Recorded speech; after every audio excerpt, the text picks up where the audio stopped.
Hi സുഹൃത്തുക്കളെ, നമസ്കാരം. ഞാനിന്ന് വന്നിരിക്കുന്നത് നമ്മളെ പ്ലാവിലുള്ള ചക്കിടാനുള്ള പരിപാടി. അപ്പോൾ അത് മേളിൽ കിടക്കുന്നതുകൊണ്ട് പ്ലാവിൽ കയറാൻ പറ്റില്ല, മഴ പെയ്ത് തെന്നി കിടക്കുന്നതുകൊണ്ട്. പിന്നെ തോട്ടി വെച്ച് കുത്തിയിട്ട് കഴിഞ്ഞാൽ താഴത്തോട് പൊട്ടിപ്പോവും. അപ്പോൾ അത് എങ്ങനെ ഇടാമെന്നുള്ളൊരു ഐഡിയപരമായിട്ടുള്ള കാര്യമാണ് ഞാൻ കാണിക്കുന്നത്. അതിനാദ്യം വേണ്ടത് നമുക്ക് ഇതുപോലത്തെ കയറാണ് വേണ്ടത്. ഈ കയർ എങ്ങനെയാണ് നമുക്ക് എന്താണെന്ന് വെച്ചാൽ ആദ്യം ഊരാങ്കുടുക്ക ഇടണം. ഊരാങ്കുടുക്ക എല്ലാവർക്കും അറിയാമല്ലോ, എങ്ങനെ ഇടണ്ടെന്ന് അറിയാം. അതിങ്ങനെ കയറെടുത്തിട്ട്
അപ്പോൾ നല്ല പഴുത്ത ചക്കയാണ്. നോക്കി വേണം, മേളിലിട്ടത് പ്ലീസ്, മേളിൽ താഴെ വീണാൽ അത് പൊട്ടിപ്പോകും.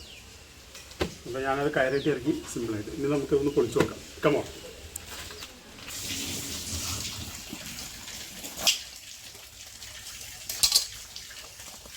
ആഹാ, അടിപൊളിയാണ്. മറ്റേ കിടന്ന് പഴുത്തേക്കുന്നതുകൊണ്ട് നല്ല രുചിയായിരിക്കും. നല്ല മധുര, സൂപ്പർ.